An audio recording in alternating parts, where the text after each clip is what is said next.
in a tomb.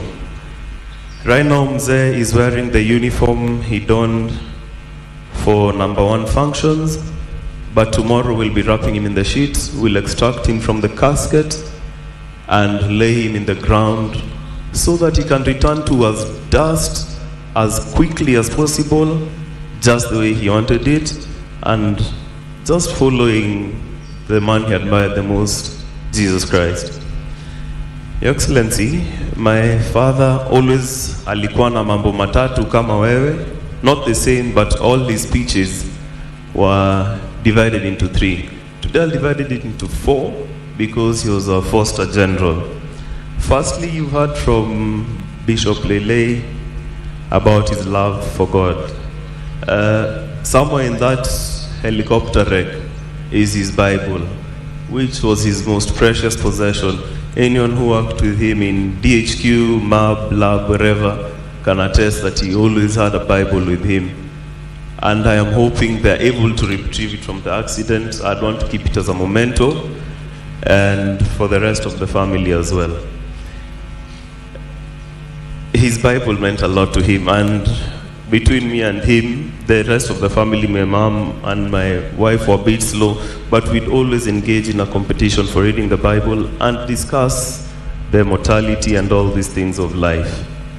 He understood that his position was temporary and it would always end. Leading up to his death, he almost knew that his time was up, despite having very many plans for the military and for his family. But he spoke in a certain tone that would suggest that, my son, I won't always be here, and you will need to take care of my wife and my other children, which I am more than ready to do, and it will not be a problem. And Matthew 5:3, Beatitudes of Jesus, it says that blessed are the poor in spirit, for theirs is the kingdom of heaven. He was the poorest man in spirit. Hizi chaskas mingi, ofisi kubwa, watu kumuita CDF, general sir, to him it was all vanity. It was a necessary thing for him to be able to fulfill his job, nothing more. As he lays here with his uniform, I see they put his medals, his sword and boots. He loved it as a tool for the job, but nothing more. Don't be under any illusion that he thinks is important once he breathed his last. That was point number 1, his love for God. His point number 2 and point number 3 is a very blurry line. It is about his soldiers and his family. I can guarantee you right now, ule private mwenye amekaa pale juu kwa kona and me, he viewed us almost the same. You may not have had the same privileges I might have had being his son, but in his heart of hearts, the lowest person, the cleaner, to his vice, he treated all of them with respect. And he respected every single human life. His worst days was when he had, or rather different days he hears his soldiers have been hit. He was actually mourning like he was mourning a child. And he'd go down to his knees and ask, God, what is happening here? Hard for me strength. Nahitaji kulima hii Al-Shabaab kabisa. Nahitaji kulima hii bandits kabisa. Which is what he was doing in the line of duty when he went down. And I want to tell even the bandits or Al-Shabaab who are celebrating, mtu mwenye alikuwa analima kila wakati, muongeze click. Watu ya SF, mukipewa mission ya kwenda kulima adui, maliza kabisa. Na ukifanya skirmishi, confirm. Ongeze 3 za kichwa. That's how he would have wanted it. He wanted to die, in fact, fighting one of these enemies. And so, musikubali kuogopa Al-Shabaab. Kama mdosi wenyu hakuwa anaogopa adui, basi mnaogopa nini? Si yeye amelala hapa, na sisi wote tutalala hapa. Usipende maisha yako yote sana, na iko kitu moja kubwa kushinda wewe, Mwenyezi Mungu na nchi yetu ya Kenya. Lima musiangushe click, muongeze.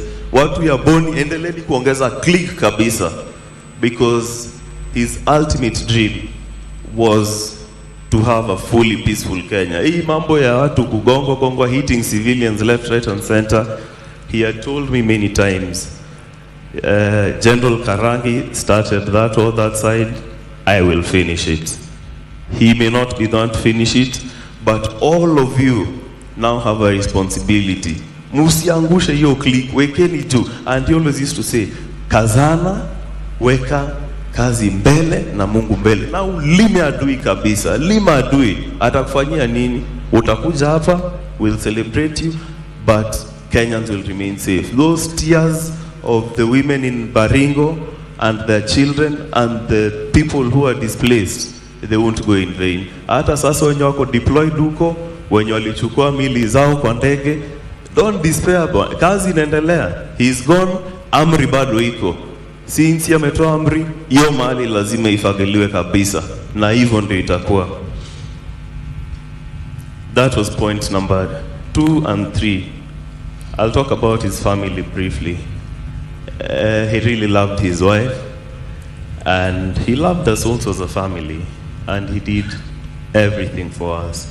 Anything he was ready to sacrifice for us. He believed in us completely. And his wife, I know, he kept on telling me, unajua nikienda sasa wewe ndio utachunga mama. And mom, I will take that job seriously, na nitakuchunga to the best of my ability. Lastly, if you knew General, he loved reading. He loved playing golf.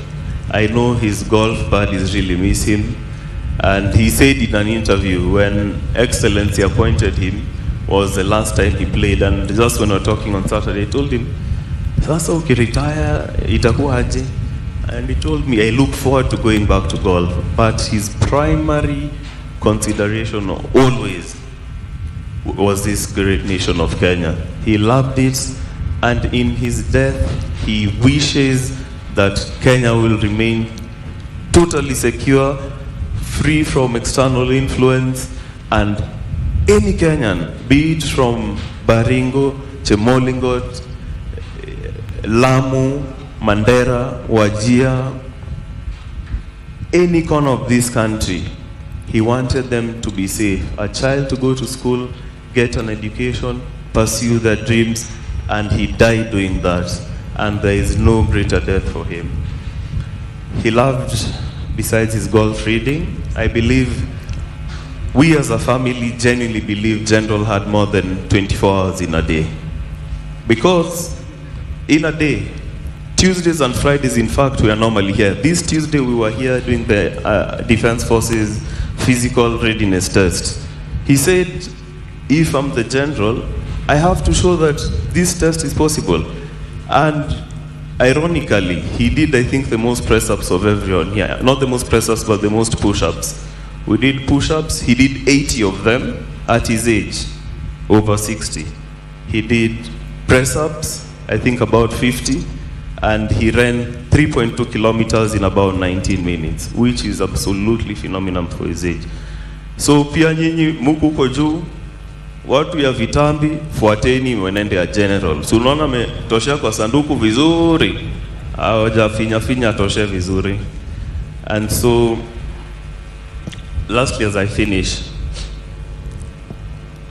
the most important lesson, should you disregard his love for God and what God can do to you in your life and the battles he can help you in, should you disregard everything? I can tell you something. Ukiwa na mkono gamu, hautaipata baraka. Even when God wants to give you money and resources, you need to open your hands. You need to empty your pockets. Patiana. General Livyozia umuulize, yo sa umevapo, nipatie, anakupatia. General, nimekwama hapa, nisaidie. He will give you. He was so generous, and as a result of that, as a family, we have never lacked. I am to just try. Test your faith. Test your faith. Start. Mwenye nakumbanga pesa, hata umechoka naye aje. Give him, forget about it. najua hapa he told me the amount of debt ordered to him and I enjoyed him. If you ever die, kwa mazishi yako nitaenda nianze kuchukua hizo madeni yangu ndio at least nijenge mambo nyumba mahali. But akasema hapana, hiyo ni sadaka nimepatia Mungu. And so generosity, just test your faith. Hiyo wacheni kushikilia vitu kwa mfuko. Fungua mkono, God will bless you. We will miss him. He was a great simple man and we love him. And to the entire KDF fraternity, poleni sana, we stand with you. And especially for the people who perished with him. We in fact were running with that whole group here on Tuesday.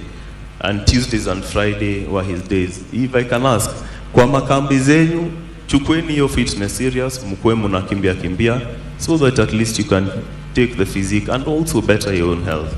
Asante sana, and God bless all of you.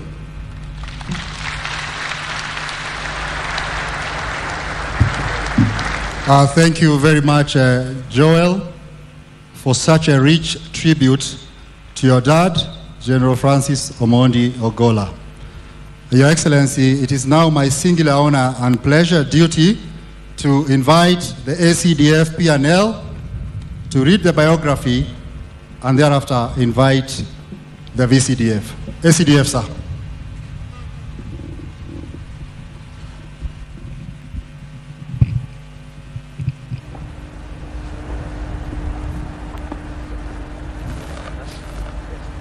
Your Excellency, the President of the Republic of Kenya and Commander-in-Chief of the Defense Forces, sir.